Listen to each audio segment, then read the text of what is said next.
ನೋಡಿ, ಭಾರತ ದೇಶ, ಸ್ವಿಟ್ಜರ್ಲ್ಯಾಂಡ್, ಸೈಬೇರಿಯಾ ದೇಶ, ಚಿಲಿ ದೇಶ. ಪರ್ವತಗಳನ್ನು ನೋಡಿದಾಗ ಆಲ್ಪೈನ್ ಪರ್ವತಗಳು, ಆಲ್ಟೈ ಪರ್ವತಗಳು, ಆಂಡಿಸ್ ಪರ್ವತಗಳು, ಅರಾವಳಿ ಬೆಟ್ಟಗಳು. ಮ್ಯಾಚ್ ದ ಫಾಲೋಯಿಂಗ್ಸ್ ಕರೆಕ್ಟ್ ಆಗಿ ಹೊಂದಿಸಿ ಬರೆಯಿರಿ. ಪ್ರಪಂಚದ ಪ್ರಮುಖವಾಗಿರುವಂತ ಪರ್ವತಗಳನ್ನ ಗಮನಿಸಿದಾಗ ಆನ್ಸರ್ ಮಾಡ್ತೀರಿ. ಸರಿಯಾದಂತ ಉತ್ತರ ಸಿ, ರೈಟ್ ಆನ್ಸರ್ ನೋಡಿ.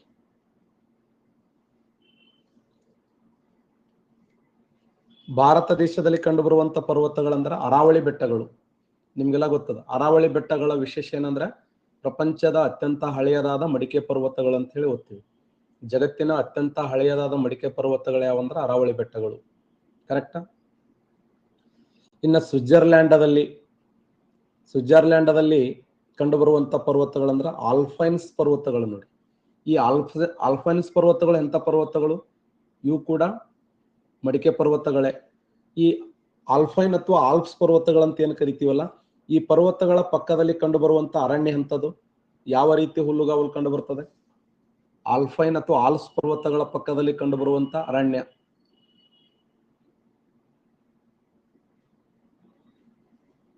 ಎಂಬ ಹುಲ್ಲುಗಾವಲು ಕಂಡು ಬರ್ತದೆ. ಸ್ಟೆಪಿಸ್ ಎಂಬ ಹುಲ್ಲುಗಾವಲು ಕಂಡು ಬರುತ್ತದೆ.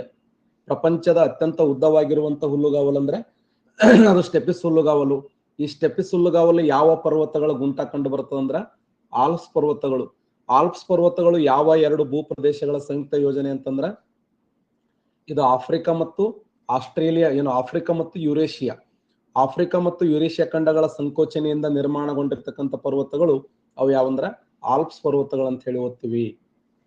ಇನ್ನ ಸೈಬೇರಿಯಾ ದೇಶದಲ್ಲಿ ಕಂಡು ಬರುವಂತ ಪರ್ವತಗಳು ಯಾವಂದ್ರ ಅಲ್ಟೈ ಪರ್ವತಗಳಂತ ಓದ್ತೀವಿ.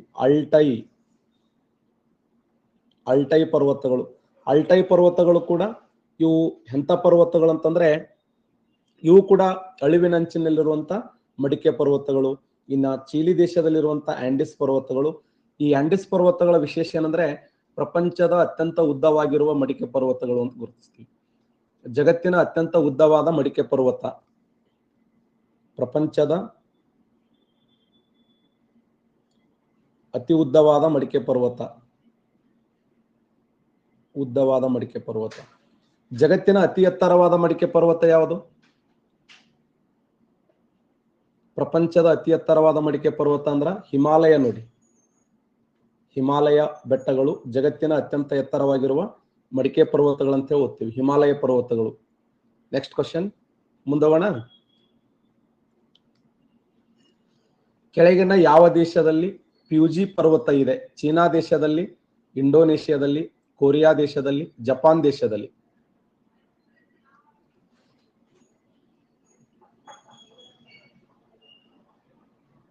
ಸೂಪರ್. ಜಪಾನ್ ದೇಶದಲ್ಲಿ ರೈಟ್ ಆನ್ಸರ್ ನೋಡಿ.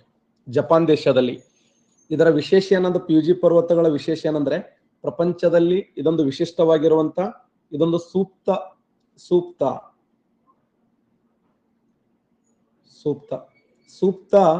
ಜ್ವಾಲಾಮುಖಿಯ ಪರ್ವತ ಅಂತ ಓದ್ತೀವಿ. ಸೂಕ್ತ ಅಂದ್ರೆ ಏನು? ಲಕ್ಷಾಂತರ ವರ್ಷಗಳ ಹಿಂದೆ ಭೂಮಿಯ ಅಂತರಾಳದಲ್ಲಿ ಲಾವಾರಸ ಹೊರಬಂದು ಆ ಕಾರ್ಯಾಚರಣೆ ನಿಲ್ಲಿಸಿ ಮುಂದಿನ ದಿನಮಾನಗಳಲ್ಲಿ ಮತ್ತೆ ಲಾವಾರಸ ಸಂಭವಿಸುವ ಲಕ್ಷಣಗಳಿದ್ರೆ ಅದನ್ನ ಸೂಕ್ತ ಜ್ವಾಲಾಮುಖಿ ಅಂತ ಕರಿತೀವಿ. ಅಷ್ಟೇ ಅಲ್ಲ, ಇದನ್ನ ಜಪಾನ್ ದೇಶದ ಅಗ್ನಿ ದೇವತೆ ಅಂತ ಕರೀತಾರೆ. ಯಾವ ಪರ್ವತವನ್ನ ಜಪಾನಿನ ಅಗ್ನಿ ದೇವತೆ ಅಂತ ಕರೀತಾರೆ ಅಂದ್ರೆ ಪೂಜಿಯಾಮ್. ಹಾಗಾದ್ರೆ ಇಂಡೋನೇಷಿಯಾದ ಅಗ್ನಿ ದೇವತೆ ಯಾವುದು? ಯಾವ ಪರ್ವತವನ್ನ ಇಂಡೋನೇಷಿಯಾದ ಅಗ್ನಿ ದೇವತೆ ಅಂತ ಕರೀತಾರೆ? ಕ್ರಕಟೋವಾ ನೋಡಿ. ಕ್ರಕಟೋವಾ ಅನ್ನುವಂತ ಪರ್ವತ ಇದೆಯಲ್ಲ, ಇದನ್ನ ಇಂಡೋನೇಷಿಯಾದ ಅಗ್ನಿ ದೇವತೆ ಅಂತ ಕರೀತಾರೆ.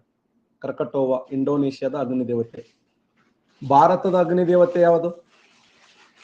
ಭಾರತದ ಅಗ್ನಿ ದೇವತೆ ಎಕ್ಸಲೆಂಟ್. ಬ್ಯಾರನ್ ಎಂಬುದು ಭಾರತ ದೇಶದ ಅಗ್ನಿ ದೇವತೆ ಅಂತ ಓದ್ತೀವಿ. ಬ್ಯಾರನ್ ಅನ್ನ ಭಾರತದ ಅಗ್ನಿ ದೇವತೆ. ಹಾಗಾದ್ರೆ ಪೂಜಿ ಎಂಬ ಒಂದು ಪರ್ವತ ಅಥವಾ ಫ್ಯೂಜಿ ಎಂಬುದು ಜಪಾನ್ ದೇಶದಲ್ಲಿ ಕಂಡು ಬರುತ್ತದೆ. Next question. ಸುಮೇರು ಎಂಬ ಜ್ವಾಲಾಮುಖಿ ಈ ಕೆಳಗಿನ ದೇಶದಲ್ಲಿ ಇತ್ತೀಚೆಗೆ ಅತ್ಯಂತ ಹೆಚ್ಚು ಜ್ವಾಲಾಮುಖಿಯ ಲಾವಾರಸ ಹೊರ ಬಂತು. ಸುಮೇರು ಅನ್ನುವಂತ ಜ್ವಾಲಾಮುಖಿ. ಆ ಸುಮೇರು ಎಂಬ ಜ್ವಾಲಾಮುಖಿ ಯಾವ ದೇಶದಲ್ಲಿದೆ? ಸುಮೇರು ಎಂಬ ಜ್ವಾಲಾಮುಖಿ ಯಾವ ದೇಶದಲ್ಲಿ ಕಂಡು ಬರುತ್ತದೆ? ಸೂಪರ್.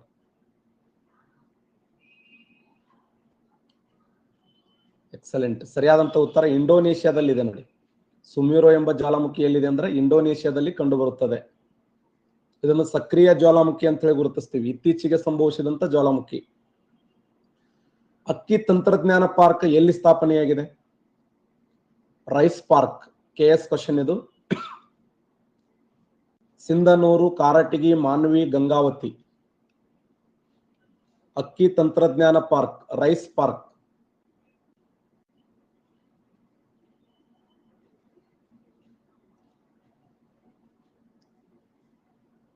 ಕರೆಕ್ಟ್. ಅಕ್ಕಿ ತಂತ್ರಜ್ಞಾನ ಪಾರ್ಕ್ ಎಲ್ಲಿದೆ ಅಂದ್ರೆ ಕಾರಟಗಿಯಲ್ಲಿದೆ ನೋಡಿ. ಕೊಪ್ಪಳ ಜಿಲ್ಲೆಯ ಕಾರಟಗಿಯಲ್ಲಿ ಅಕ್ಕಿ ತಂತ್ರಜ್ಞಾನ ಪಾರ್ಕ್ ಅನ್ನು ನೋಡ್ತೀವಿ, ರೈಸ್ ಟೆಕ್ನಾಲಜಿ ಪಾರ್ಕ್. ಓಕೆ. ಮೆಕ್ಕೆಜೋಳ ಪಾರ್ಕ್ ಎಲ್ಲಿದೆ? ಇದನ್ನು ಕೂಡ KS ಕ್ವಶನ್. ಕರ್ನಾಟಕ ರಾಜ್ಯದಲ್ಲಿ ಮೆಕ್ಕೆಜೋಳ ಪಾರ್ಕ್ ಹಾವೇರಿ ಜಿಲ್ಲೆಯ ರಾಣಿಬೆನ್ನೂರು ನೋಡಿ. ಓಕೆ. ಫುಡ್ ಪಾರ್ಕ್ ಎಲ್ಲಿದೆ? ಫುಡ್ ಪಾರ್ಕ್ ತುಮಕೂರು ಜಿಲ್ಲೆಯ ವಸಂತ ನರಸಾಪುರ ನೋಡಿ. ತುಮಕೂರು ಜಿಲ್ಲೆಯ ವಸಂತ ನರಸಾಪುರ. ಭಾರತದ ಆಹಾರ ಸಂಶೋಧನಾ ಕೇಂದ್ರ, ಭಾರತದ ಆಹಾರ ಸಂಶೋಧನಾ ಕೇಂದ್ರ ಎಲ್ಲಿದೆ? ಮೈಸೂರು. ಮೈಸೂರಿನಲ್ಲಿ ಭಾರತದ ಆಹಾರ ಸಂಶೋಧನಾ ಕೇಂದ್ರ ಇದ್ರೆ, ಎಸ್, ಮೈಸೂರಿನಲ್ಲಿ ಭಾರತದ ಆಹಾರ ಸಂಶೋಧನಾ ಕೇಂದ್ರ ಇದೆ. ಈ ಒಂದು ಫುಡ್ ಪಾರ್ಕ್ ಎಲ್ಲಿದೆ ಅಂತಂದ್ರೆ ತುಮಕೂರು ಜಿಲ್ಲೆಯ ವಸಂತ ನರಸಾಪುರ. ಗ್ರೀನ್ ಫುಡ್ ಪಾರ್ಕ್ ಎಲ್ಲಿದೆ? Green food park excellent, Bagalkot ನೋಡಿ. ಅಕ್ಷಯ ಆಹಾರ ಪಾರ್ಕ್ ಎಲ್ಲಿದೆ? ಅಕ್ಷಯ ಆಹಾರ ಪಾರ್ಕ್ ಚಿತ್ರದುರ್ಗ ಜಿಲ್ಲೆಯ ಹಿರಿಯೂರು ನೋಡಿ. ಚಿತ್ರದುರ್ಗ ಜಿಲ್ಲೆಯ ಹಿರಿಯೂರು. ಕರ್ನಾಟಕ ರಾಜ್ಯದಲ್ಲಿ ಮಹಿಳಾ ಪಾರ್ಕ್ ಎಲ್ಲಿದೆ? ಮಹಿಳಾ ಪಾರ್ಕ್ ರಾಮನಗರ ಜಿಲ್ಲೆಯ ಕನಕಪುರ ತಾಲೂಕಿನ ಹಾರೋವಳ್ಳಿ ನೋಡಿ. ಹಾರೋವಳ್ಳಿ. Next question.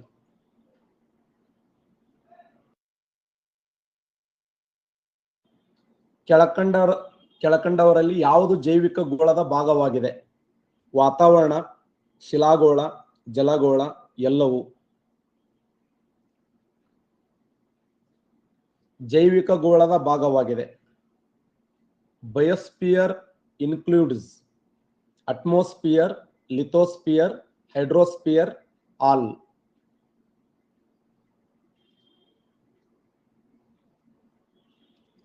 ಸರಿಯಾಗಿರುವಂತ ಉತ್ತರ ಆಲ್ ರೈಟ್ ಆನ್ಸರ್ ನೋಡಿ.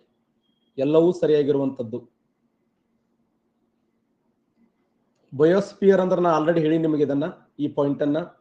ವಿಶೇಷ ಏನು ಅಂತಂದ್ರೆ ಇದು ಅಟ್ಮಾಸ್ಫಿಯರ್, ಅಟ್ಮಾಸ್ಫಿಯರ್.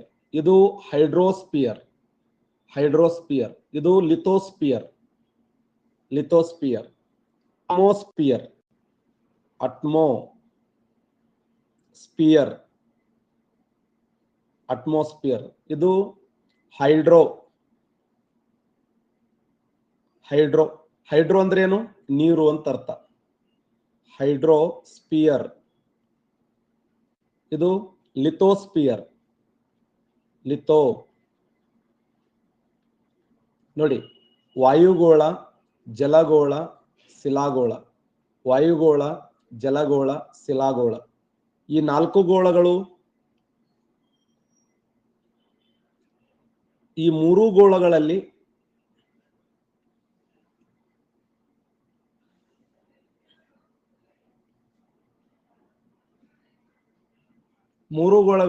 ಜೀವಿಗಳು ವಾಸ ಮಾಡ್ತಾ ಇದ್ದಾವ. ಅವಕ್ಕೆ ಜೀವಗೋಳ ಅಂತ ಕರೀತಾರೆ. ಜೀವಗೋಳ ಅಂತಂದ್ರು ಒಂದೇ, ಅದಕ್ಕಿರೋ ಇನ್ನೊಂದು ಹೆಸರು ಏನಂತಂದ್ರೆ ಈ ಪಾಯಿಂಟ್ ನೋಡಿ. ಈ ಪಾಯಿಂಟ್, ಇದು ಈ ಪಾಯಿಂಟ್ ಇದೆಯಲ್ಲ, ಇದು ಇದನ್ನ ಏನಂತ ಕರಿತೀವಿ ನಾವು? ಜೀವಗೋಳವನ್ನು ಪ್ರತಿನಿಧಿಸ್ತದೆ. ಜೀವಗೋಳ ಅಂದ್ರೆ 3 ಪಾಯಿಂಟ್ಗಳು ಬಂದು ಅಲ್ಲಿ 3 ಅಂಶಗಳನ್ನ ನಾವು ನೋಡ್ತೀವಿ.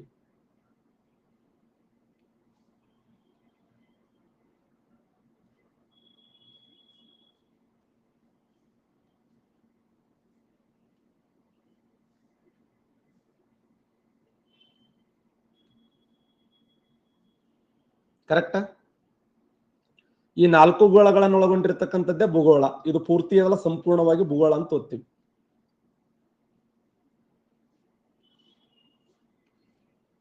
ಇದನ್ನ ಅಟ್ಮಾಸ್ಫಿಯರ್ ಸ್ಟ್ರಕ್ಚರ್. ಇದು ಈ ಭಾಗ ಇದೆಯಲ್ಲ, ಇದು ವಾಯುಗೋಳ, ಇದು ಇದೆಯಲ್ಲ ಜಲಗೋಳ, ಇದು ಇದೆಯಲ್ಲ ಶಿಲಾಗೋಳ.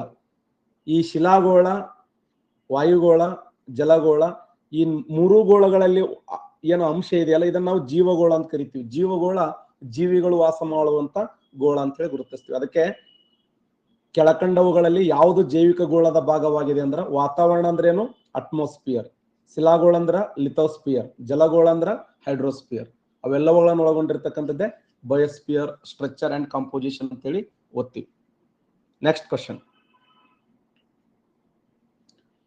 ಪ್ರಸ್ತುತ ಭಾರತದ ಅರಣ್ಯದ ವಿಸ್ತೀರ್ಣದ ಪ್ರಮಾಣ ಎಷ್ಟು ನಮ್ಮ ದೇಶದಲ್ಲಿ ಪ್ರೆಸೆಂಟ್?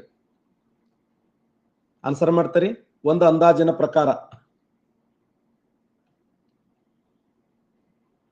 2017ರ ಅರಣ್ಯ ವರದಿಯ ಪ್ರಕಾರ ಪ್ರಸ್ತುತ ಭಾರತ ದೇಶದ ಅರಣ್ಯ ಪ್ರಮಾಣ ತೆಗೆದುಕೊಂಡಾಗ 25% ನೋಡಿ. ಆಕ್ಚುಲಿ 2017ರ ಅರಣ್ಯ ವರದಿಯ ಪ್ರಕಾರ 2017ರ ಅರಣ್ಯ ವರದಿಯ ಪ್ರಕಾರ 24.59% ಅರಣ್ಯ ಇತ್ತು. ಕರೆಕ್ಟ್? ಇನ್ನು 2021ರಲ್ಲಿ ಮತ್ತೆ 17%, 0.17% ಅರಣ್ಯ ಇನ್ಕ್ರಿಮೆಂಟ್ ಆಗಿದೆ, ಜಾಸ್ತಿ ಆಗಿದೆ. ಹಾಗಾದ್ರೆ ಭಾರತ ದೇಶದಲ್ಲಿ ಅತಿ ಹೆಚ್ಚು ಅರಣ್ಯ ಹೊಂದಿರುವಂತ ರಾಜ್ಯ ಯಾವುದು ಇಡೀ ದೇಶದಲ್ಲಿ? Highest, excellent. ಮಧ್ಯಪ್ರದೇಶ ಹೈಯೆಸ್ಟ್ ಇದೆ ನೋಡಿ, ಮಧ್ಯಪ್ರದೇಶ. ಅತಿ ಹೆಚ್ಚು ಅರಣ್ಯ ಹೊಂದಿರುವಂತ ಎರಡನೇ ರಾಜ್ಯ ಯಾವುದು? ಹೈಯೆಸ್ಟ್ ಅರಣ್ಯ ಹೊಂದಿರುವಂತ ಎರಡನೇ ರಾಜ್ಯ ಅರುಣಾಚಲ ಪ್ರದೇಶ ನೋಡಿ. ಮೂರನೇ ರಾಜ್ಯ ಯಾವ್ದಂದ್ರ ಛತ್ತೀಸ್ಗಢ. ಛತ್ತೀಸ್ಗಢ ಅತಿ ಹೆಚ್ಚು ಅರಣ್ಯ ಹೊಂದಿರುವಂತ ಮೂರನೇ ರಾಜ್ಯ. ಭಾರತದಲ್ಲಿ ಅತ್ಯಂತ ಕಡಿಮೆ ಅರಣ್ಯ ಹೊಂದಿರುವಂತ ರಾಜ್ಯ ಯಾವುದು? ಕಡಿಮೆ ಅರಣ್ಯ ಹೊಂದಿರುವಂತ ರಾಜ್ಯ ಸೂಪರ್, ಹರಿಯಾಣ ನೋಡಿ. ಹರಿಯಾಣ ಇದೆಯಲ್ಲ ಅತ್ಯಂತ ಕಡಿಮೆ ಅರಣ್ಯ ಹೊಂದಿರುವಂತ ರಾಜ್ಯ. ಹಾಗಾದ್ರೆ ಭಾರತದ ಅರಣ್ಯ ಸಾಲಿನಲ್ಲಿ ಕರ್ನಾಟಕ ಎಷ್ಟನೇ ಸ್ಥಾನದಲ್ಲಿದೆ ಅಂದ್ರೆ ಪ್ರೆಸೆಂಟ್ 6ನೇ ಸ್ಥಾನದಲ್ಲಿದೆ ನೋಡಿ. ಕರ್ನಾಟಕ ರಾಜ್ಯ ಅರಣ್ಯದಲ್ಲಿ 6ನೇ ಸ್ಥಾನದಲ್ಲಿದೆ. ಪ್ರಥಮ ಸ್ಥಾನದಲ್ಲಿ ಮಧ್ಯಪ್ರದೇಶ ಇದೆ. ಈ ಒಂದು ಕೇಂದ್ರಾಡಳಿತ ಪ್ರದೇಶಗಳನ್ನು ಪರಿಗಣಿಸಿದಾಗ ಅತಿ ಹೆಚ್ಚು ಅರಣ್ಯ ಹೊಂದಿರುವಂತ ಕೇಂದ್ರಾಡಳಿತ ಪ್ರದೇಶ ಯಾವುದು? ಸೂಪರ್, ಅಂಡೋಮಾನ್ ನಿಕೋಬಾರ್ ನೋಡಿ. ಅತ್ಯಂತ ಹೆಚ್ಚು ಅರಣ್ಯ ಹೊಂದಿರುವಂತ ಕೇಂದ್ರಾಡಳಿತ ಪ್ರದೇಶ ಅಂದ್ರ ಅಂಡೋಮಾನ್ ನಿಕೋಬಾರ್. ಅಂಡೋಮಾನ್ ನಿಕೋಬಾರ್ ಇದೆಯಲ್ಲ ಅತ್ಯಂತ ಹೆಚ್ಚು ಅರಣ್ಯ ಹೊಂದಿರುವಂತ ಕೇಂದ್ರಾಡಳಿತ ಪ್ರದೇಶ ಅಂತ ಹೇಳಿ ಗುರುತಿಸ್ತೀವಿ. ನೆಕ್ಸ್ಟ್, ಆಕ್ಚುಲಿ ಒಂದು ಆಕ್ಟ್ ಜಾರಿಗೆ ಬಂದಿತ್ತು, ನಿಮ್ಗೆಲ್ಲ ಗೊತ್ತಿರಲಿ. 1987ರ ಕಾಯ್ದೆ. ಈ 1987ರ ನೂತನ ಅರಣ್ಯ ನೀತಿ ಏನ್ ಹೇಳ್ತದಂದ್ರ, ಅಂದ್ರೆ 1987-88 ಒಟ್ಟು ಭೂ ಪ್ರದೇಶದಲ್ಲಿ ಅರಣ್ಯ ಪ್ರಮಾಣ ಎಷ್ಟಿರ್ಬೇಕಂತ ಹೇಳ್ತದ ಅದು? ಎಕ್ಸಲೆಂಟ್, 33% ಅರಣ್ಯ ಇರಬೇಕು. ಹಾಗಾದ್ರೆ ಅರಣ್ಯವನ್ನ ನಾವು ಏನಂತೀವಿ? ಸಾಮಾನ್ಯವಾಗಿ ಅರಣ್ಯವನ್ನ ಏನಂತ ಕರಿತೀವಿ? ಅರಣ್ಯವನ್ನ ಏನಂತ ಕರಿತೀವಿ ಅಂತಂದ್ರೆ ಹಸಿರು ಚಿನ್ನ ಅಂತ ಕರೀತಾರ ನೋಡಿ. ಹಸಿರು ಚಿನ್ನ, ಅರಣ್ಯವನ್ನ ಹಸಿರು ಚಿನ್ನ. ಸ್ಪೆಷಲ್ ಆಗಿ ಹಸಿರು ಚಿನ್ನ ಯಾವುದು? ಹಸಿರು ಚಿನ್ನ ಯಾವುದು? ಸೂಪರ್, ಬಿದಿರು ನೋಡಿ. ಬಿದಿರನ್ನ ನಾವು ಸ್ಪೆಷಲ್ ಆಗಿ ಹಸಿರು ಚಿನ್ನ ಅಂತ ಹೇಳಿ ಕರಿತೀವಿ. Next question. ಭೂಗರ್ಭ ಜಲವಿದ್ಯುತ್ ಉತ್ಪಾದನಾ ಕೇಂದ್ರವಾದ ವರಹಾಯಿ ಭೂಗರ್ಭ ಯೋಜನೆ ಯಾವ ಜಿಲ್ಲೆಯಲ್ಲಿದೆ? ಇದು ಕೂಡ ಬಹಳ ಇಂಪಾರ್ಟೆಂಟ್ ಆಗಿರುವಂತ ಪ್ರಶ್ನೆ. ಸಾಕಷ್ಟು ಬಾರಿ ಕ್ವಶನ್ ಕೇಳಿದನ. ಭೂಗರ್ಭ ಜಲವಿದ್ಯುತ್ ಉತ್ಪಾದನಾ ಕೇಂದ್ರವಾದ ವರಹಾಯಿ ಭೂಗರ್ಭ ಯೋಜನೆ ಯಾವ ಜಿಲ್ಲೆಯಲ್ಲಿದೆ? ಹಾಗಾದ್ರೆ ವರಹಾಯಿ ನದಿ ನಿರ್ಮಾಣ ಮಾಡಿದ ಪ್ರಸಿದ್ಧವಾದ ಜಲಪಾತ ಯಾವುದು? ವರಹಾಯಿ ನದಿ ನಿರ್ಮಾಣ ಮಾಡಿದ ಪ್ರಸಿದ್ಧವಾಗಿರುವಂತ ಜಲಪಾತ, ಎಸ್, ವರಹಾಯಿ ನದಿ ನಿರ್ಮಾಣ ಮಾಡಿದ ಪ್ರಸಿದ್ಧವಾಗಿರುವಂತ ಜಲಪಾತ ಯಾವ್ದಂತಂದ್ರ ಕುಂಚಿಕಲ್ ಫಾಲ್ಸ್ ನೋಡಿ. ಕುಂಚಿಕಲ್ ಫಾಲ್ಸ್ ಇದು ಸುಮಾರು 455 ಮೀಟರ್ ಎತ್ತರವಾಗಿರುವಂತದ್ದು. ಇದು ಕೂಡ 2 ಹಂತಗಳಲ್ಲಿ ಬೀಳುವಂತ ಜಲಪಾತ. ಕುಂಚಿಕಲ್ ಫಾಲ್ಸ್ ಬೈ ವರಹಾಯಿ ರಿವರ್. ಇದು ಕೂಡ ಶಿವಮೊಗ್ಗ ಜಿಲ್ಲೆಯಲ್ಲಿ. ಭೂಗರ್ಭ ಜಲವಿದ್ಯುತ್ ಯೋಜನೆಗೆ ಸಂಬಂಧಪಟ್ಟಿರ್ತಕ್ಕಂಥದ್ದು. ಕರೆಕ್ಟಾ? ಹಾಗಾದ್ರೆ ನಮ್ಮ ಕರ್ನಾಟಕ ರಾಜ್ಯದಲ್ಲಿ ಯಾವ ಜಲವಿದ್ಯುತ್ ಯೋಜನೆ ಹೈಯೆಸ್ಟ್ ವಿದ್ಯುತ್ ಅನ್ನು ಉತ್ಪಾದನೆ ಮಾಡ್ತದೆ? ಸೂಪರ್, ಲಿಂಗನಮಕ್ಕಿ ನೋಡಿ. ಲಿಂಗನಮಕ್ಕಿ ಜಲವಿದ್ಯುತ್ ಯೋಜನೆ. ಈ ಲಿಂಗನಮಕ್ಕಿ ಜಲವಿದ್ಯುತ್ ಯೋಜನೆ ಯಾವ ನದಿಯಿಂದ? ರೈಟ್, ಶರಾವತಿ ನದಿಯಿಂದ. ಶರಾವತಿ. ಇನ್ನೊಂದು ಕ್ವಶನ್, ಏಷ್ಯಾ ಖಂಡದ ಮೊಟ್ಟ ಮೊದಲ ಜಲವಿದ್ಯುತ್ ಯೋಜನೆ ಯಾವ್ದಂದ್ರೆ ಶಿವನ ಸಮುದ್ರ ಅಂತ ಓದ್ತೀವಿ. ಶಿವನ ಸಮುದ್ರ ಯಾವ ವರ್ಷ? 1902. ಆ ಶಿವನ ಸಮುದ್ರ ಜಲವಿದ್ಯುತ್ ಯೋಜನೆಗಿರುವ ಇನ್ನೊಂದು ಹೆಸರೇನು?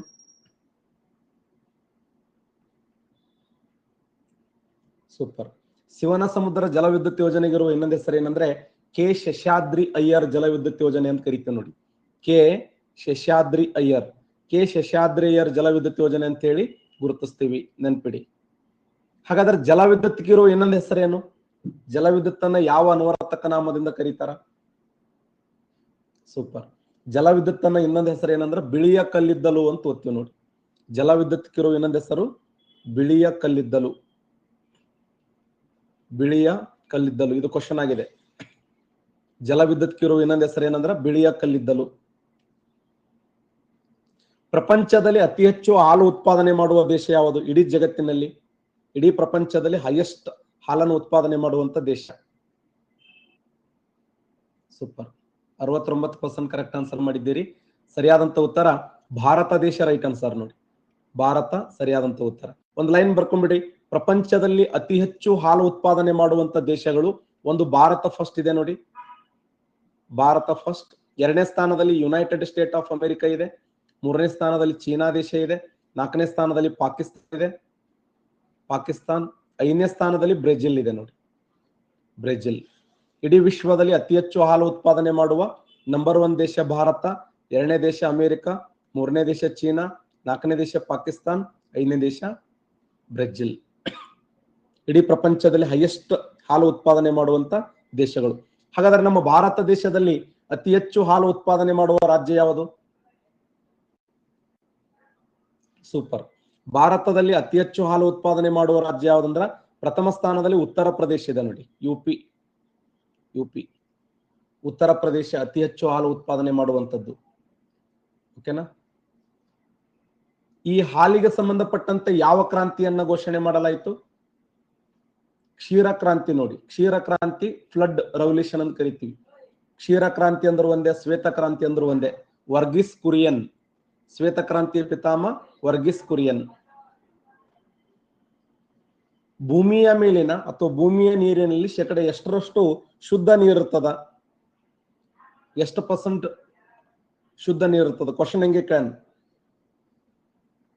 ಕರೆಕ್ಟ್ ಆನ್ಸರ್ ಮಾಡ್ತೀರಿ. What % of earth water is fresh water ಅಂತ ಕೇಳ. ಇದು UPSC ಕ್ವಶನ್. UPSC 2001 UPSC ಅಲ್ಲಿ ಕೇಳಿದಂತ ಪ್ರಶ್ನೆ. What % of earth water is fresh water? ಭೂಮಿಯ ಮೇಲೆ ಶುದ್ಧ ಕುಡಿಯಲು ಯೋಗ್ಯವಾಗಿರುವಂತ ನೀರು ಎಷ್ಟಿದೆ ಅಂದ್ರೆ 3% ನೀರಿದೆ. 3% ನೀರು. ಯಾವ ತರ 3% ನೀರು ಅಂತಂದ್ರ ಟೋಟಲ್ ನೀರನ್ನ ತೆಗೆದುಕೊಂಡಾಗ, ಟೋಟಲ್ ಭೂಮಿಯನ್ನು ತೆಗೆದುಕೊಂಡಾಗ 70.8% ವಾಟರ್ ಇದೆ, 29.2% ಲ್ಯಾಂಡ್ ಇದೆ. ಓಕೆ, 70.8% ವಾಟರ್ ಇದ್ರೆ 29.2% ಲ್ಯಾಂಡ್ ಇದೆ. ಆ 70.8% ಮತ್ತೆ ತೆಗೆದುಕೊಂಡು ಅದನ್ನ 100 ಕನ್ವರ್ಟ್ ಮಾಡಿದೆ ಅಂದ್ರೆ ಇದರ 97% ಏನಿದೆ ಅಂತಂದ್ರೆ ಸಾಲ್ಟ್ ವಾಟರ್ ಇದೆ, ಉಪ್ಪು ನೀರು. ಇನ್ನು 3% ಫ್ರೆಶ್ ವಾಟರ್. ನಾವು ಕುಡಿಯಲು ಯೋಗ್ಯವಾಗಿರುವಂತ ನೀರು ಎಷ್ಟಿದೆ ಅಂದ್ರೆ 3%. ಅಂದ್ರೆ ಮತ್ತೆ ಇದರ ಡಿವೈಡ್ ಮಾಡಿದಾಗ 70.8% ವಾಟರ್ ನ ತೆಗೆದುಕೊಂಡಾಗ 97% ವಾಟರ್ ಸಾಲ್ಟ್ ವಾಟರ್ ಅಂತ ಕರಿತೀವಿ. ಉಪ್ಪು ನೀರಿನ ಪ್ರಮಾಣ ಇದ್ರೆ 3% ಎಂತ ನೀರ್ ಅಂದ್ರೆ ಫ್ರೆಶ್ ವಾಟರ್ ಅಂತ ಹೇಳಿ ಓದ್ತೀವಿ. ಇದು ಬಹಳ ಸರಿ ಎಕ್ಸಾಮ್ ಕೇಳಿದಂತ ಪ್ರಶ್ನೆ. ನೆಕ್ಸ್ಟ್ ಹೋಗೋಣ.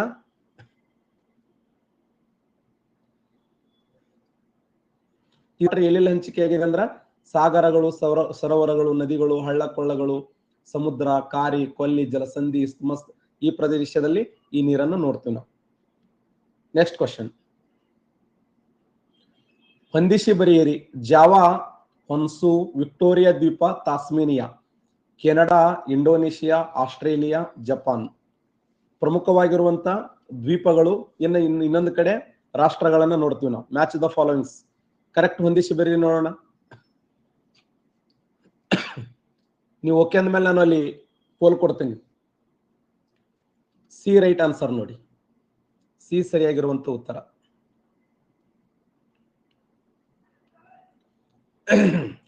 ಜಾವಾ ದ್ವೀಪ ಎಲ್ಲಿದೆ ಅಂದ್ರೆ ಇಂಡೋನೇಷ್ಯಾದಲ್ಲಿದೆ ನೋಡಿ. ಜಾವಾ ದ್ವೀಪ ಇಂಡೋನೇಷ್ಯಾದಲ್ಲಿ ಕಂಡು ಬಂದ್ರೆ, ಹೊನ್ಸು ಮತ್ತು ಹೊಕೈಡು ಜಪಾನ್ ದೇಶದಲ್ಲಿದೆ. ಹಿರೋಸಿಮಾ, ನಾಗಸಾಕಿ ಅದರ ಭಾಗ ಹೊನ್ಸು ಅಂತ ಓದಿದ್ದೇವೆ ನಾವು. ವಿಕ್ಟೋರಿಯಾ ಅನ್ನುವಂಥ ದ್ವೀಪ, ವಿಕ್ಟೋರಿಯಾ ದ್ವೀಪ ಎಲ್ಲಿದೆ ಅಂದ್ರೆ ಕೆನಡಾ ದೇಶದಲ್ಲಿ ಕಂಡು ಬರ್ತದೆ. ವಿಕ್ಟೋರಿಯಾ ದ್ವೀಪ ಎಲ್ಲಿದೆ ಅಂದ್ರ ಕೆನಡಾ ದೇಶ. ಹಾಗಾದ್ರೆ ವಿಕ್ಟೋರಿಯಾ ಅನ್ನುವಂತ ಸರೋವರ ಎಲ್ಲಿದೆ? ವಿಕ್ಟೋರಿಯಾ ಸರೋವರ ಎಲ್ಲಿದೆ? ಸೂಪರ್. ವಿಕ್ಟೋರಿಯಾ ಸರೋವರ ಎಲ್ಲಿದೆ ಅಂದ್ರೆ ಆಫ್ರಿಕಾ ಖಂಡದಲ್ಲಿ ಕಂಡು ಬರುತ್ತದೆ. ವಿಕ್ಟೋರಿಯಾ ಸರೋವರದಲ್ಲಿ ಹುಟ್ಟುವಂತ ನದಿ ಯಾವುದು? ವಿಕ್ಟೋರಿಯಾ ಸರೋವರದಲ್ಲಿ ಯಾವ ನದಿ ಹುಟ್ಟುತ್ತದೆ? ನೈಲ್ ನದಿ ನೋಡಿ, ನೈಲ್ ನದಿ.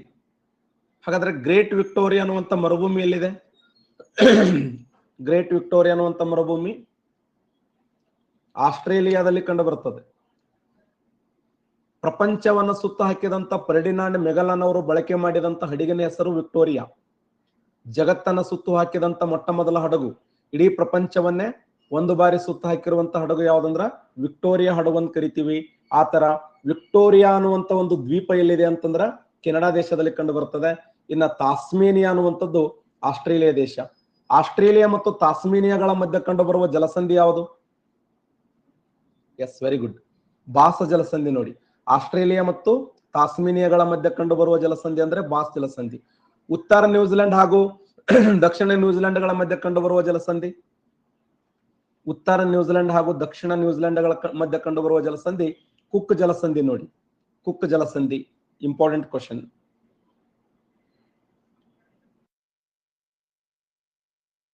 Next question. ಪಂಜಾಬ, ಮಹಾರಾಷ್ಟ್ರ, ಕೇರಳ, ಉತ್ತರ ಪ್ರದೇಶ್ ಏಕದಳ ಧಾನ್ಯಗಳು ತೆಂಗು, ಆಲೂಗಡ್ಡೆ, ಸೋನಾ ಮಸರಿ, ಅಕ್ಕಿ. ನೀವು ಆನ್ಸರ್ ಮಾಡ್ತೀರಿ ಅನ್ಕೊಂಡಿನಿ. ಇದು KPSC ಕ್ವಶನ್. ಇದು ಆನ್ಸರ್ ಮಾಡ್ತೀರಿ?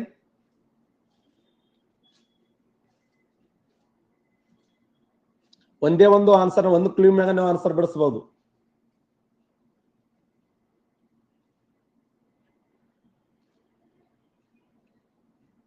ಓಕೆ,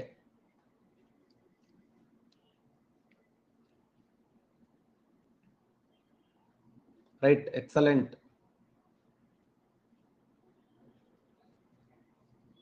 ಭಾರತ ದೇಶದಲ್ಲಿ ಅತಿ ಹೆಚ್ಚು ಸೋನಾ ಮಸರಿ ಅಕ್ಕಿಯನ್ನ, ಸೋನಾ ಮಸರಿ ಅಕ್ಕಿ ಅಥವಾ ಸೋಯಾಬೀನ್, ಸರಿನೋ ಇನ್ನೊಂದು ಅಕ್ಕಿ ಬರ್ತಲ್ಲ, ಯಾವ್ದದು? ಪಂಜಾಬ್ ರಾಜ್ಯ.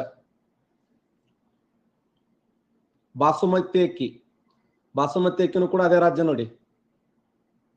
ಪಂಜಾಬ ಸೋನಾ ಮಸರಿ ಅಕ್ಕಿಗೆ ಫೇಮಸ್ ಆದ್ರೆ, ಇನ್ನ ಮಹಾರಾಷ್ಟ್ರ ಅತಿ ಹೆಚ್ಚು ಆಲೂಗಡ್ಡೆಯನ್ನು ಉತ್ಪಾದನೆ ಮಾಡುವಂತ ರಾಜ್ಯವಾಗಿದೆ. ಕೇರಳ ರಾಜ್ಯ ಅತಿ ಹೆಚ್ಚು ತೆಂಗು ಉತ್ಪಾದನೆ ಮಾಡುವ ರಾಜ್ಯವಾಗಿದೆ. ಉತ್ತರ ಪ್ರದೇಶ ಮತ್ತು ಮಧ್ಯಪ್ರದೇಶಗಳು ಏಕದಳ ಧಾನ್ಯಗಳಿಗೆ ಫೇಮಸ್ ಆಗಿದೆ ನೋಡಿ. ಏಕದಳ ಧಾನ್ಯ. ಅತಿ ಹೆಚ್ಚು ಸಜ್ಜಿಯನ್ನು ಉತ್ಪಾದನೆ ಮಾಡುವ ರಾಜ್ಯ ಯಾವುದು? ಗರಿಷ್ಠ ಸಜ್ಜಿ ಉತ್ಪಾದನೆ ಮಾಡುವ ರಾಜ್ಯ? ಎಕ್ಸಲೆಂಟ್. ಅತಿ ಹೆಚ್ಚು ಸಜ್ಜಿ ಉತ್ಪಾದನೆ ಮಾಡುವ ರಾಜ್ಯ ರಾಜಸ್ಥಾನ್ ನೋಡಿ. ರಾಜಸ್ಥಾನ್. ಅತಿ ಹೆಚ್ಚು ಶೇಂಗಾ ಉತ್ಪಾದನೆ ಮಾಡುವ ರಾಜ್ಯ ಯಾವುದು? ಶೇಂಗಾ ಉತ್ಪಾದನೆ ಮಾಡುವ ರಾಜ್ಯ ಗುಜರಾತ್ ನೋಡಿ. ಗುಜರಾತ್. ಹೈಯೆಸ್ಟ್ ಕಬ್ಬು ಬೆಳೆಯುವ ರಾಜ್ಯ, ಅತಿ ಹೆಚ್ಚು ಕಬ್ಬು ಬೆಳೆಯುವ ರಾಜ್ಯ? ಸೂಪರ್, ಉತ್ತರ ಪ್ರದೇಶ್. ಅತಿ ಹೆಚ್ಚು ಭತ್ತ ಉತ್ಪಾದನೆ ಮಾಡುವ ರಾಜ್ಯ? ಭತ್ತ ಎಕ್ಸಲೆಂಟ್. ಪಶ್ಚಿಮ ಬಂಗಾಳ ನೋಡಿ. ಪಶ್ಚಿಮ ಬಂಗಾಳ. ಹೈಯೆಸ್ಟ್ ಭತ್ತ ಉತ್ಪಾದನೆ ಮಾಡುವ ರಾಜ್ಯ ಪಶ್ಚಿಮ ಬಂಗಾಳ. ಓಕೆ. ಅತಿ ಹೆಚ್ಚು ಸೆಣಬು ಉತ್ಪಾದನೆ ಮಾಡುವ ರಾಜ್ಯ? ಸೆಣಬು ಬೆಳೆಯುವ ರಾಜ್ಯ? ಸೂಪರ್, ಪಶ್ಚಿಮ ಬಂಗಾಳ ನೋಡಿ. ಅತಿ ಹೆಚ್ಚು ಸೋಯಾಬೀನ್ ಬೆಳೆಯುವ ರಾಜ್ಯ? ಸೋಯಾಬೀನ್ ಉತ್ಪಾದನೆ ಮಾಡುವ ರಾಜ್ಯ ಮಧ್ಯಪ್ರದೇಶ್. ನಿನ್ನೆ ಇದನ್ನು ಡಿಸ್ಕಸ್ ಮಾಡಿದ್ದೇವೆ. ಅತಿ ಹೆಚ್ಚು ಸೂರ್ಯಕಾಂತಿಯನ್ನು ಉತ್ಪಾದನೆ ಮಾಡುವ ರಾಜ್ಯ? ಸನ್ಫ್ಲವರ್. ಸೂರ್ಯಕಾಂತಿ ಹೈಯೆಸ್ಟ್. ಅತಿ ಹೆಚ್ಚು ಸೂರ್ಯಕಾಂತಿ ಉತ್ಪಾದನೆ ಮಾಡುವ ರಾಜ್ಯ ಕರ್ನಾಟಕ. ಕರ್ನಾಟಕ. ಓಕೆ. ಅತಿ ಹೆಚ್ಚು ರೇಷ್ಮೆ ರಾಗಿ ಉತ್ಪಾದನೆ ಮಾಡುವ ರಾಜ್ಯ? ರೇಷ್ಮೆ ರಾಗಿ ಉತ್ಪಾದನೆ ಮಾಡುವ ರಾಜ್ಯ ಕರ್ನಾಟಕ ರಾಜ್ಯ ನೋಡಿ. ಅತಿ ಹೆಚ್ಚು ಜೋಳ ಬೆಳೆಯುವ ರಾಜ್ಯ? ಬೆಳೆಯ ಜೋಳ ಹೈಯೆಸ್ಟ್ ಜೋಳ ಬೆಳೆಯುವ ರಾಜ್ಯ ಮಹಾರಾಷ್ಟ್ರ ನೋಡಿ. MH. ದೇಶದಲ್ಲಿ ಅತಿ ಹೆಚ್ಚು ಜೋಳ ಉತ್ಪಾದನೆ ಮಾಡುವ ರಾಜ್ಯ ಮಹಾರಾಷ್ಟ್ರ. ಈ ಇಂಪಾರ್ಟೆಂಟ್ ಆಗಿರುವಂತಹ ರಾಜ್ಯಗಳನ್ನು ಬರ್ಕೊಂಬೇಡಿ ಲಿಸ್ಟ್. Next question. ವಾಯುಮಂಡಲದ ಯಾವುದರಿಂದ ಉಷ್ಣಾಂಶ ಪಡೀತದ? ವಾತಾವರಣದಲ್ಲಿ ವಾಯುಮಂಡಲದಲ್ಲಿ ಯಾವುದರಿಂದ ಉಷ್ಣಾಂಶ ಪಡೀತದ? ಸೂರ್ಯನ ಕಿರಣಗಳಿಂದ, ಭೂ ವಿಕಿರಣಗಳಿಂದ, ಭೂಮಿಯ ಅಂತರಾಳದಿಂದ, ಜ್ವಾಲಾಮುಖಿಯಿಂದ ಯಾವುದರಿಂದ ಅತಿ ಹೆಚ್ಚಿನ ಪ್ರಮಾಣದಲ್ಲಿ ಉಷ್ಣಾಂಶ ಪಡೆಯಕ್ಕೆ ಸಾಧ್ಯ ಇದೆ?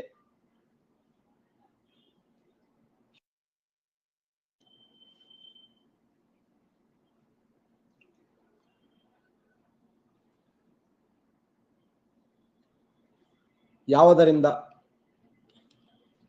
ಸರಿಯಾದಂತ ಉತ್ತರ ಭೂ ವಿಕಿರಣಗಳ ರೈಟ್ ಆನ್ಸರ್ ನೋಡಿ. ಭೂ ವಿಕಿರಣಗಳಿಂದ ವಾಯುಮಂಡಲವು ಉಷ್ಣಾಂಶ ಪಡೆಯುತ್ತದೆ. ಸೂರ್ಯನ ಕಿರಣಗಳು ಭೂಮಿಗೆ ಬಡಿದಾಗ ಭೂಮಿಯ ಕಿರಣಗಳೇನಾಗ್ತವೆ ಅಂದ್ರೆ, ಅಥವಾ ಭೂಮಿಯಲ್ಲಿರುವಂತ ಕೆಲವೊಂದು ಕಣಗಳನ್ನು ಸೂರ್ಯನ ಹೀಟ್ ಅನ್ನು ಹಿಡ್ಕೊತವೆ, ವಾಪಸ್ ಪ್ರತಿಫಲಿಸ್ತವೆ. ಅವುಗಳನ್ನೇ ನಾವು ಭೂ ವಿಕಿರಣಗಳು ಅಂತ ಕರಿತೀವಿ. ಅರ್ತ್ ರೇಡಿಯೇಷನ್ ಅಂತ ಕರಿತೀವಿ. ಅರ್ತ್ ರೇಡಿಯೇಷನ್ ಅಂದ್ರೆ ಒಂದೇ, ಭೂ ವಿಕಿರಣಗಳಂದ್ರೆ ಒಂದೇ. ವಾಯುಮಂಡಲದ ಅತಿ ಹೆಚ್ಚು ಉಷ್ಣಾಂಶ ಯಾವುದರಿಂದ ನಾವು ಪಡೆಯುತ್ತದಂದ್ರೆ ಭೂ ವಿಕಿರಣಗಳಿಂದ ಪಡಿತದೆ. Next question. ಪಳವಳಿಕೆಗಳ ಇಂಧನ ನೀರು, ಭೂಗರ್ಭ ಶಕ್ತಿ, ಗಾಳಿ, ಜಲವಿದ್ಯುತ್ ಶಕ್ತಿ, ಕಲ್ಲಿದ್ದಲು, ಪೆಟ್ರೋಲಿಯಂ, ನೈಸರ್ಗಿಕ ಅನಿಲ, ಪವನ ಶಕ್ತಿ, ಭೂ ಅಂತರಾಳದ ಕ್ರಿಯಾ ಶಾಖದಿಂದ ಹುಟ್ಟುವ ಶಕ್ತಿಯಾಗಿದೆ. ನೀವು ಕರೆಕ್ಟ್ ಆನ್ಸರ್ ಮಾಡ್ತೀರ ಅನ್ಕೊಂಡಿನಿ, ತಪ್ಪ ಹಾಕ್ಬೇಡ್ರಿ.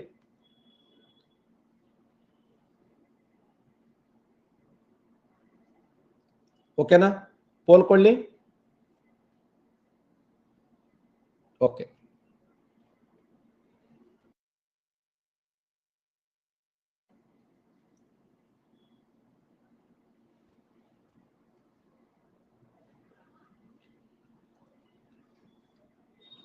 ಸರಿಯಾದಂತ ಉತ್ತರ ಡಿ ರೈಟ್ ಆನ್ಸರ್ ನೋಡಿ. ಪಳವಳಿಕೆಗಳ ಇಂಧನ ಅಂತ ಗುರುತಿಸ್ತೀವಿ. ಪಳವಳಿಕೆಗಳ ಇಂಧನ ಯಾವುದಂದ್ರ ಕಲ್ಲಿದ್ದಲು, ಪೆಟ್ರೋಲಿಯಂ ಮತ್ತೆ ನ್ಯಾಚುರಲ್ ಗ್ಯಾಸ್. ಕೋಲ್ ಆಗಿರಬಹುದು, ಪೆಟ್ರೋಲಿಯಂ ಆಗಿರಬಹುದು, ನೈಸರ್ಗಿಕ ಅನಿಲ. ಇದು ಎಂತದ ಶಕ್ತಿ ಅಂತಂದ್ರೆ ಭೂಮಿ ಅಂತರಾಳದಲ್ಲಿರುವಂತ ಪಳವಳಿಕೆಗಳು. ಹಾಗಾದ್ರೆ ಪಳವಳಿಕೆಗಳು ಯಾವ ಶಿಲೆಯಲ್ಲಿ ಕಂಡು ಬರ್ತವೆ?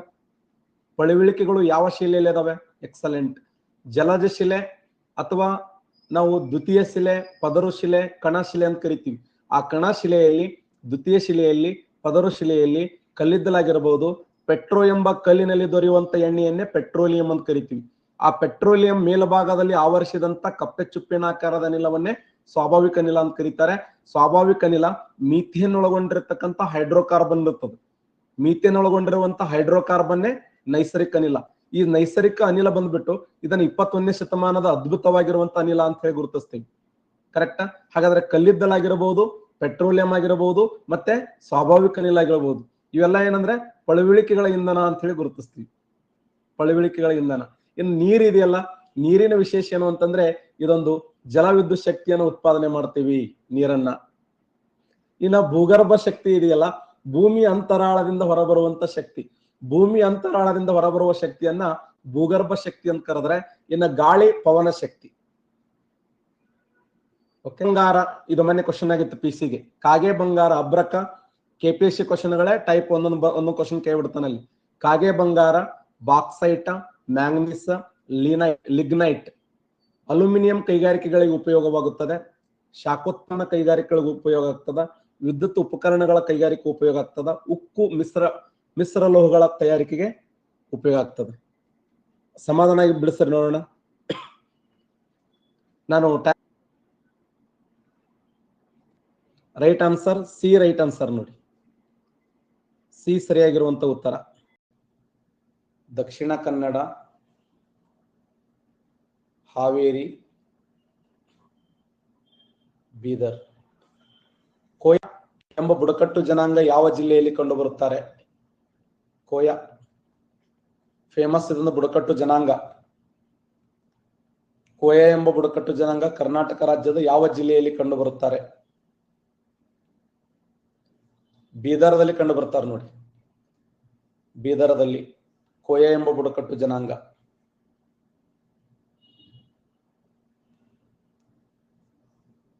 ನೇತ್ರಾವತಿ, ಅರ್ಕಾವತಿ, ಸುವರ್ಣವತಿ,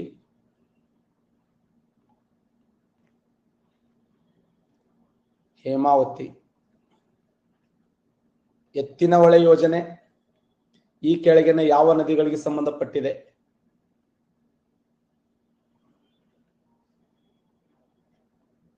ಎತ್ತಿನಹೊಳೆ ಯೋಜನೆ AB ನದಿಗಳು, AC ನದಿಗಳು, BC ನದಿಗಳು, ABC ನದಿಗಳು.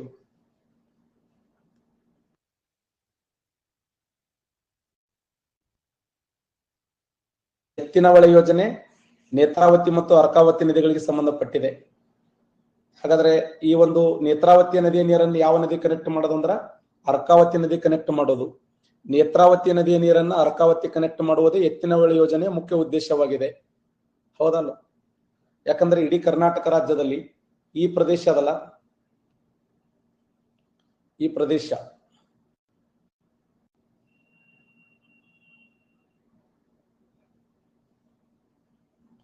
ಪ್ರದೇಶ ಇದು ಮಳೆ ನೆರಳಿನ ಪ್ರದೇಶ ಅಂತ ಕರಿತೀವಿ.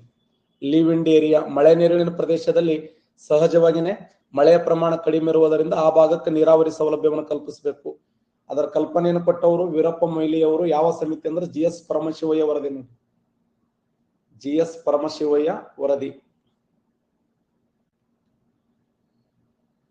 17 ಉತ್ತರ ಅಕ್ಷಾಂಶ, 16 ಉತ್ತರ ಅಕ್ಷಾಂಶ, 13 ಉತ್ತರ ಅಕ್ಷಾಂಶ, 14 ಉತ್ತರ ಅಕ್ಷಾಂಶ. ಬೆಳಗಾವಿಯ ಮೇಲೆ ಹಾದು ಹೋದ ಅಕ್ಷಾಂಶ ಯಾವುದು?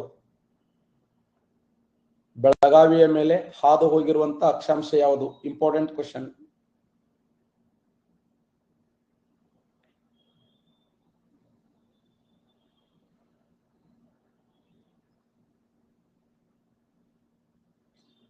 ಬೆಳಗಾವಿಯ ಮೇಲೆ ಹಾದು ಹೋದ ಅಕ್ಷಾಂಶ ಯಾವ್ದಂದ್ರ ಸರಿಯಾದಂತ ಉತ್ತರ 17 ಉತ್ತರ ಅಕ್ಷಾಂಶ ನೋಡಿ. 11.31 ಚಾಮರಾಜನಗರದ ಗುಂಡ್ಲುಪೇಟೆಯ ಮೊಯ್ಯಾರ, 12 ಚಾಮರಾಜನಗರ, 13 ಮಂಗಳೂರು ಬೆಂಗಳೂರು, 14 ಶಿವಮೊಗ್ಗ, 15 ಉತ್ತರ ಕನ್ನಡದ ಕಾರವಾರ, 16 ವಿಜಯಪುರ, 17 ಬೆಳಗಾವಿ, 18 ಬೀದರ್. ನಮ್ಮ ರಾಜ್ಯದಲ್ಲಿ ಹಾದು ಹೋದಂತ ಅಕ್ಷಾಂಶಗಳೆಲ್ಲ ಇವು. ಹಾಗಾದ್ರೆ ಬೆಳಗಾಮದ ಮೇಲೆ ಹಾದು ಹೋಗಿರುವಂತ ಅಕ್ಷಾಂಶ ಯಾವ್ದಂದ್ರ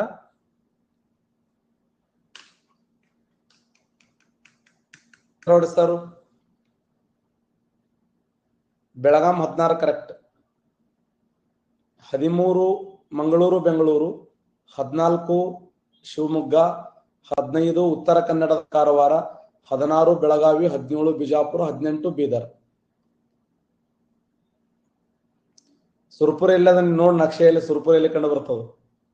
ಇಲ್ಲ, ಬಗಲಾಗಿದ್ದ ಮಂಗಳೂರು ಬೆಂಗಳೂರು, ಶಿವಮೊಗ್ಗ, ಉತ್ತರ ಕನ್ನಡ, ಬೆಳಗಾವಿ, ವಿಜಯಪುರ, 18 ಬೀದರ್ ನೋಡಿ.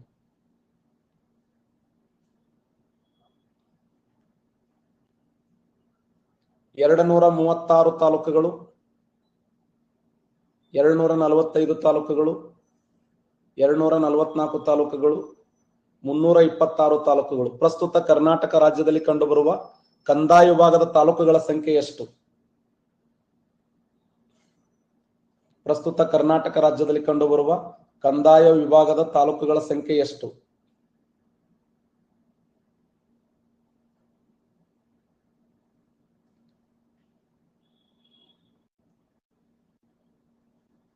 ಕರ್ನಾಟಕ ರಾಜ್ಯದಲ್ಲಿ ಕಂಡುಬರುವ ಕಂದಾಯ ವಿಭಾಗದ ತಾಲೂಕುಗಳ ಸಂಖ್ಯೆ ಎಷ್ಟಂದ್ರ 236 ತಾಲೂಕುಗಳದ ನೋಡಿ. 31 ಜಿಲ್ಲೆಗಳು, 236 ತಾಲೂಕುಗಳು. ನೆಕ್ಸ್ಟ್, ಬೆಂಗಳೂರು ಗ್ರಾಮಾಂತರ, ಕೋಲಾರ. ರಾಮದೇವರ ರಣಹದ್ದುಧಾಮ ಈ ಕೆಳಗಿನ ಜಿಲ್ಲೆಯಲ್ಲಿ ಕಂಡುಬರುತ್ತದೆ. ರಾಮದೇವರ ರಣಹದ್ದುಧಾಮ ಈ ಕೆಳಗಿನ ಜಿಲ್ಲೆಯಲ್ಲಿ ಕಂಡುಬರುತ್ತದೆ. ರಾಮದೇವರ ರಣಹದ್ದುಧಾಮ ಯಾವ ಜಿಲ್ಲೆಯಲ್ಲಿದೆ ಅಂದ್ರೆ ಸರಿಯಾದಂತ ಉತ್ತರ ರಾಮನಗರದಲ್ಲಿದೆ ನೋಡಿ. ನೆಕ್ಸ್ಟ್,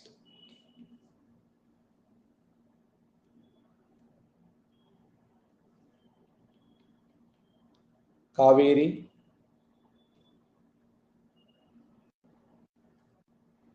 ನೇತ್ರಾವತಿ, ಕಾಳಿ, ಮಹಾನದಿ. ಈ ಕೆಳಗಿನ ಯಾವ ನದಿಯು ಕರ್ನಾಟಕ ರಾಜ್ಯದಲ್ಲಿ ಕಂಡುಬರುವುದಿಲ್ಲ? ಈ ಕೆಳಗಿನ ಯಾವ ನದಿಯು ಕರ್ನಾಟಕ ರಾಜ್ಯದಲ್ಲಿ ಕಂಡುಬರುವುದಿಲ್ಲ? ಯಾವ ನದಿ ನಮ್ಮ ರಾಜ್ಯದಲ್ಲಿ ಕಂಡುಬರುವುದಿಲ್ಲ ಅಂತಂದ್ರ ಸರಿ ಉತ್ತರ ಮಹಾನದಿ ಇಲ್ಲ ನೋಡಿ. ಮಹಾನದಿ ಎಲ್ಲಿದೆ ಅಂದ್ರೆ ಒಡಿಸ್ಸಾ ರಾಜ್ಯದಲ್ಲಿ ಕಂಡು ಬರುತ್ತದೆ. ಕುಮಾರಧಾರ ಎಂಬುದು ಯಾವ ನದಿಯ ಉಪನದಿಯಾಗಿದೆ? ಕುಮಾರಧಾರ ಎಂಬುದು ಯಾವ ನದಿಯ ಉಪನದಿಯಾಗಿದೆ? Important question. ಕುಮಾರಧಾರ ಎಂಬುದು ನೇತ್ರಾವತಿ ನದಿಯ ಉಪನದಿ ನೋಡಿ. ಪ್ರಸಿದ್ಧವಾದ ಬಂಡಾಜಿ ಜಲಪಾತ ಯಾವ ನದಿಯಿಂದ ನಿರ್ಮಾಣಗೊಂಡಿದೆ? ಬಂಡಾಜಿ ಎಂಬ ಜಲಪಾತ ಯಾವ ನದಿಯಿಂದ ನಿರ್ಮಾಣಗೊಂಡಿದೆ? Bandaje falls by Netravati river. Bandaji ಎಂಬ ಜಲಪಾತ ಯಾವ ನದಿಯಿಂದ ನಿರ್ಮಾಣಗೊಂಡಿದೆ ಅಂದ್ರೆ ನೇತ್ರಾವತಿ ನದಿಯಿಂದ ನಿರ್ಮಾಣಗೊಂಡಿದೆ ನೋಡಿ. ಚಾರಮುಡಿ ಘಾಟ್, ಹುಲಿಕಲ್ ಘಾಟ್, ಬಿಸಿಲೆ ಘಾಟ್,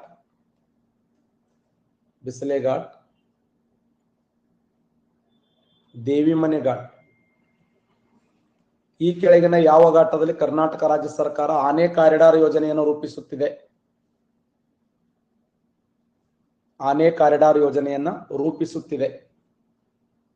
ಆನೆಗಳ ಸಂರಕ್ಷಣೆಗಾಗಿ ಆನೆ ಕಾರಿಡಾರ್ ಯೋಜನೆಯನ್ನ ಎಲ್ಲಿ ರೂಪಿಸಲಾಗ್ತಾ ಇದೆ ಅಂತಂದ್ರೆ ಬಿಸಿಲೆ ಘಾಟದಲ್ಲಿ ನೋಡಿ. ಆನೆಗಳ ಸಂರಕ್ಷಣೆಗಾಗಿ ಒಂದು ಪ್ರಸಿದ್ಧವಾದ ಆನೆ ಕಾರಿಡಾರ್ ಯೋಜನೆಯನ್ನು ರೂಪಿಸಲಾಗುತ್ತಿದೆ ಎಲ್ಲಿ ಅಂದ್ರೆ ಬಿಸಿಲೆ ಘಾಟದಲ್ಲಿ. ತಮಿಳುನಾಡು, ಮಹಾರಾಷ್ಟ್ರ. ಈ ಕೆಳಗಿನ ಯಾವ ರಾಜ್ಯಗಳಲ್ಲಿ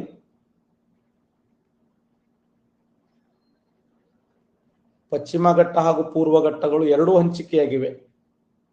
ಕೆಳಗಿನ ಯಾವ ರಾಜ್ಯಗಳಲ್ಲಿ ಪಶ್ಚಿಮ ಘಟ್ಟ ಹಾಗೂ ಪೂರ್ವ ಘಟ್ಟಗಳು ಎರಡೂ ಹಂಚಿಕೆಯಾಗಿವೆ?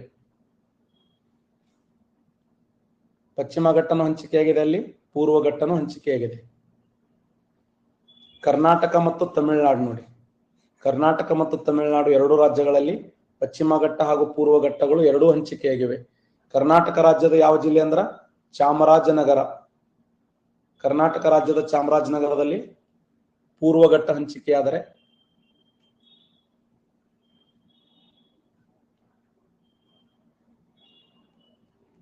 ಕೊಡಗು, ಮಂಗಳೂರು. ಈ ಕೆಳಗಿನ ಯಾವ ಸ್ಥಳವನ್ನ ಮಲ್ನಾಡದ ಹೆಬ್ಬಾಗಿಲು ಎಂದು ಕರೆಯುತ್ತಾರೆ? ಈ ಕೆಳಗಿನ ಯಾವ ಸ್ಥಳವನ್ನ ಮಲ್ನಾಡದ ಹೆಬ್ಬಾಗಿಲು ಎಂದು ಕರೆಯುತ್ತಾರೆ? ಮಲ್ನಾಡದ ಹೆಬ್ಬಾಗಿಲು ಎನ್ನುವರು. ಸರಿಯಾದಂತ ಉತ್ತರ ಶಿವಮೊಗ್ಗ ಜಿಲ್ಲೆ ನೋಡಿ. ಶಿವಮೊಗ್ಗ ಜಿಲ್ಲೆಯನ್ನ ಮಲ್ನಾಡದ ಹೆಬ್ಬಾಗಿಲು ಅಂತ ಕರೀತಾರೆ. ಈ ಕೆಳಗಿನ ಯಾವ ಸ್ಥಳವನ್ನ ಕಡಲ ತೀರದ ಕಾಶ್ಮೀರ್ ಎಂದು ಕರೆಯುತ್ತಾರೆ? ಈ ಕೆಳಗಿನ ಯಾವ ಸ್ಥಳವನ್ನ ಕರ್ನಾಟಕದ ಕಡಲ ತೀರದ ಕಾಶ್ಮೀರ್ ಎಂದು ಕರೆಯುತ್ತಾರೆ? ಕಡಲ ತೀರದ ಕಾಶ್ಮೀರ್ ಎಂದು ಕರೆಯುತ್ತಾರೆ ಅಂದ್ರೆ ಉತ್ತರ ಕನ್ನಡದ. ಅದಕ್ಕೆ ನಿಮ್ಗೆ ಕನ್ಫ್ಯೂಸ್ ಕ್ವಶನ್ ಕೊಟ್ಟಿನ. ನೀವೆಲ್ಲ ಕಾಶ್ಮೀರ್ ಕೊಡಗು ಹಾಕ್ತಿರಂತೇನೆ. ಕರ್ನಾಟಕದ ಕಡಲ ತೀರದ ಕಾಶ್ಮೀರ್ ಯಾವ್ದಂದ್ರ ಉತ್ತರ ಕನ್ನಡದ ಕಾರವಾರ. ಉತ್ತರ ಕನ್ನಡದ ಕಾರವಾರವನ್ನ ಕಡಲ ತೀರದ ಕಾಶ್ಮೀರ್ ಅಂತ ಕರೆದ್ರೆ ಕರ್ನಾಟಕದ ಕಾಶ್ಮೀರ್ ಅಂದ್ರೆ ಕೊಡಗು.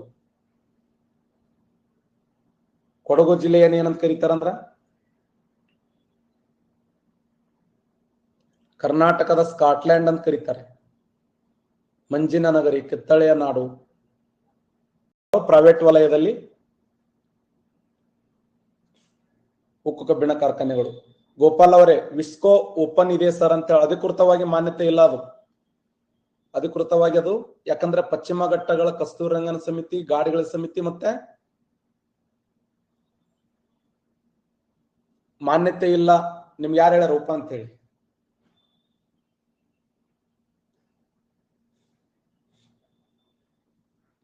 ಇನ್ನ ನಡೆದ ಚರ್ಚೆ ಏನಾಗ್ತದೆ ಯಾರಿಗೆ ಗೊತ್ತದ.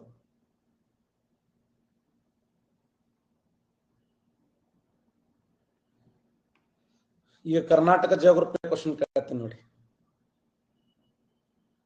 5, 6, 7, 4. ಪ್ರಸ್ತುತ ಕರ್ನಾಟಕ ರಾಜ್ಯದಲ್ಲಿ ಕಂಡುಬರುವ ರಾಷ್ಟ್ರೀಯ ಉದ್ಯಾನವನಗಳ ಸಂಖ್ಯೆ ಎಷ್ಟು?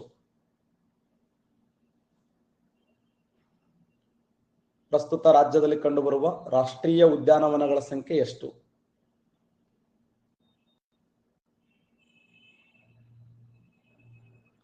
ಕರ್ನಾಟಕ ರಾಜ್ಯದಲ್ಲಿ ಎಷ್ಟು ರಾಷ್ಟ್ರೀಯ ಉದ್ಯಾನವನಗಳದ ಅಂದ್ರೆ 5 ಅದಾವ ನೋಡಿ.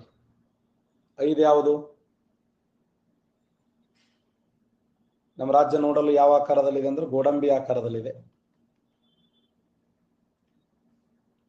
ಒಂದು ಹಂಸಿ ರಾಷ್ಟ್ರೀಯ ಉದ್ಯಾನವನ, ಕುದುರೆಮುಖ ರಾಷ್ಟ್ರೀಯ ಉದ್ಯಾನವನ, ನಾಗರಹೊಳೆ ರಾಷ್ಟ್ರೀಯ ಉದ್ಯಾನವನ, ಬಂಡೀಪುರ ರಾಷ್ಟ್ರೀಯ ಉದ್ಯಾನವನ, ಬನ್ನೇರುಘಟ್ಟ ರಾಷ್ಟ್ರೀಯ ಉದ್ಯಾನವನ. ಸರ್ ಎಲ್ಲೆಲ್ಲಿ ಮಾರ್ಕ್ ಮಾಡಿರಲ್ಲ ಅಲ್ಲಿ ರಾಷ್ಟ್ರೀಯ ಉದ್ಯಾನವನಗಳದಾವೆ. ನಮ್ಮ ರಾಜ್ಯದಲ್ಲಿ 5 ಪ್ರಮುಖವಾಗಿರುವಂತ ರಾಷ್ಟ್ರೀಯ ಉದ್ಯಾನವನಗಳನ್ನು ನೋಡ್ತೀವಿ. ಒಂದು ಹಂಸಿ ರಾಷ್ಟ್ರೀಯ ಉದ್ಯಾನವನ, ಕುದುರೆಮುಖ ರಾಷ್ಟ್ರೀಯ ಉದ್ಯಾನವನ, ನಾಗರಹೊಳೆ ರಾಷ್ಟ್ರೀಯ ಉದ್ಯಾನವನ, ಮತ್ತೆ